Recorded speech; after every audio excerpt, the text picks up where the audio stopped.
دو سوال انہوں نے مزید پوچھے تھے۔ ایک یہ کہ اس شخص کے بارے میں بتائیں کہ جس نے مشرق و مغرب کے درمیان سیر کی، اور تیسرا سوال ان کا تھا کہ روح کی حقیقت کیا ہے۔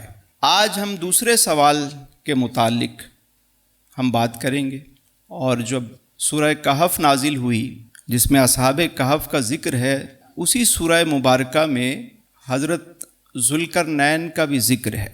جب سورہ کہف نازل ہوئی تو آپ علیہ السلام نے تلاوت فرما کر آیتیں سنائیں اور ان کے سوالات کے آپ نے جوابات دیے۔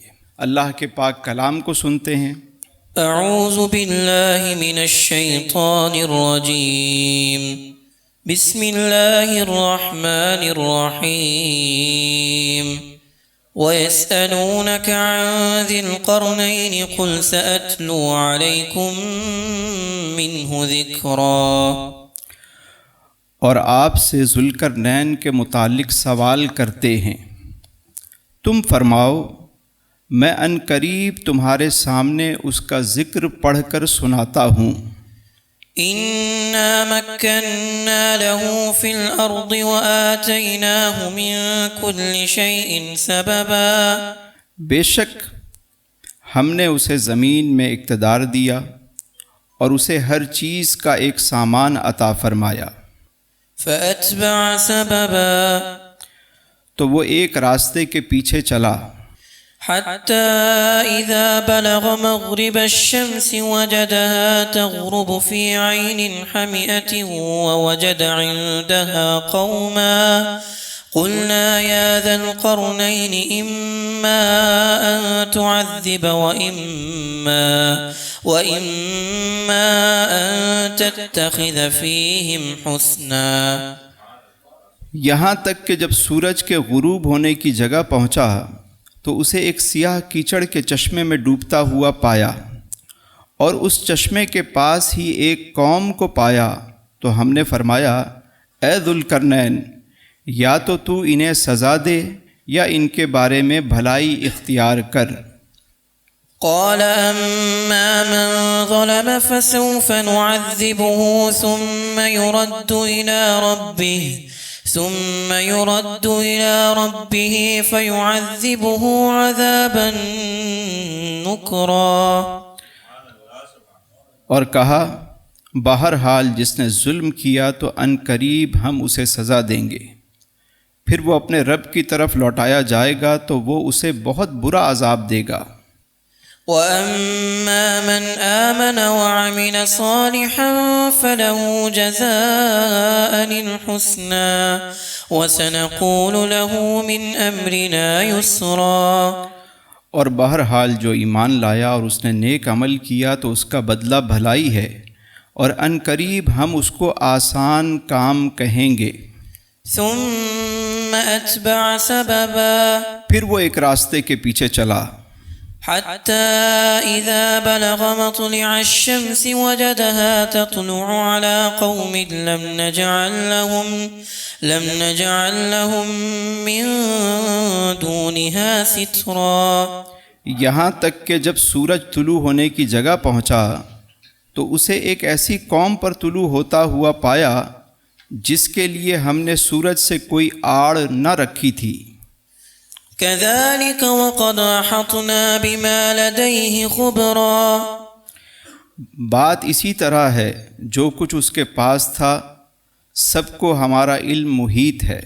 ثم أتبع سببا، پھر وہ ایک راستے کے پیچھے چلا، حتى إذا بلغ بين السدين وجد من دونهما قوما لا يكادون يفقهون قولا۔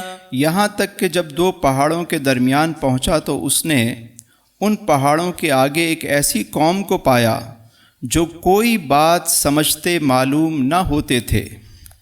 قالوا يا ذا القرنين إن يأجوج ومأجوج مفسدون في الأرض فهل نجعل لك خرجا على أن تجعل بيننا وبينهم سدا۔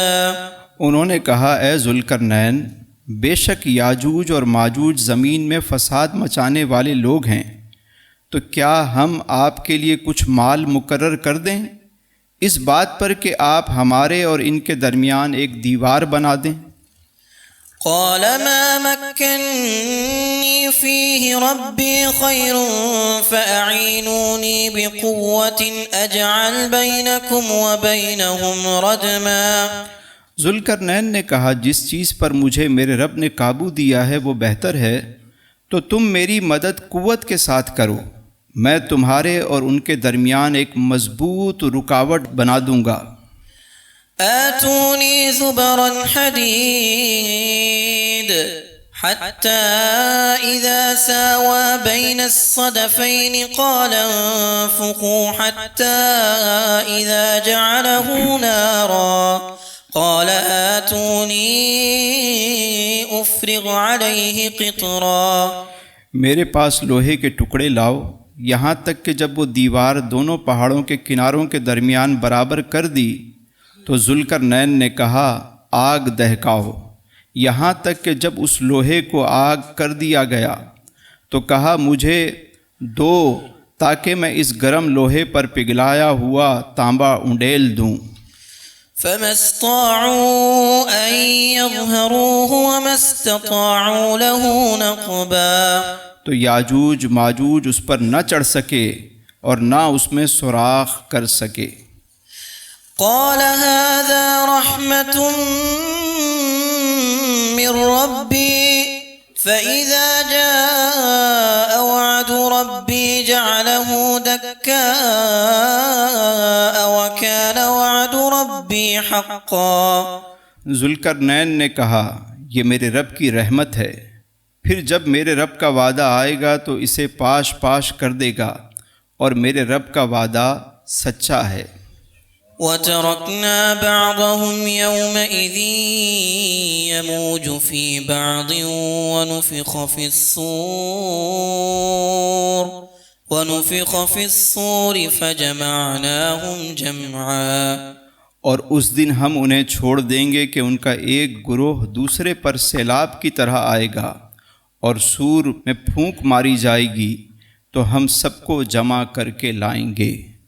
صدق اللہ العظیم۔ یہ کفار مکہ کے دوسرے سوال کا جواب تھا۔ حضرت ذوالقرنین نے 3 سفر کیے۔ پہلا سفر مغرب کی جانب تھا جہاں سورج کو غروب ہوتے ہوئے دیکھا۔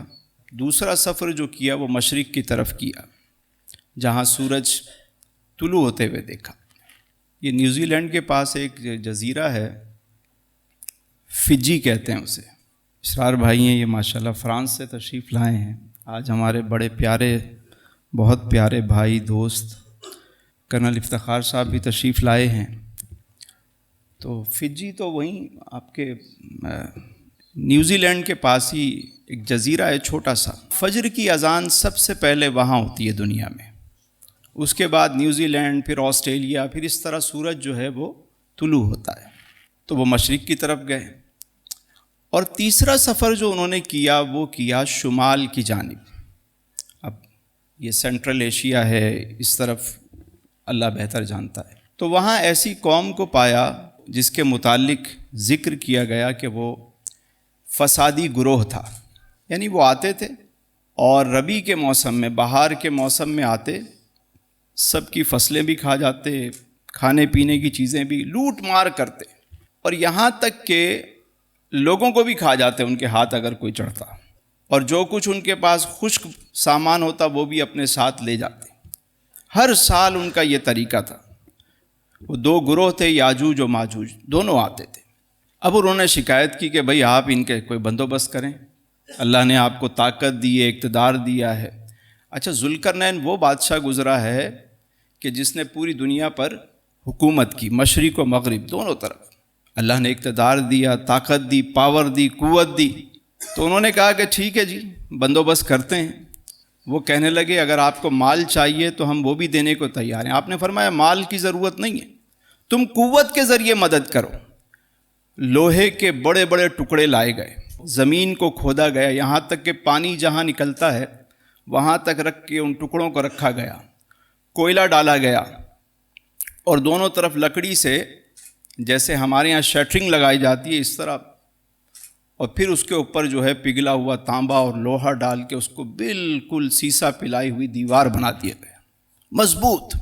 وہ جتنے اندر تھے وہ اندر ہی رہ گئے، کیونکہ جس راستے سے وہ آتے تھے 2 پہاڑوں کے بیچ میں وہ راستہ تھا، 2 چٹانوں کے بیچ میں، وہ راستہ ہی بند کر دیا گیا، دیوار چن دی گئی۔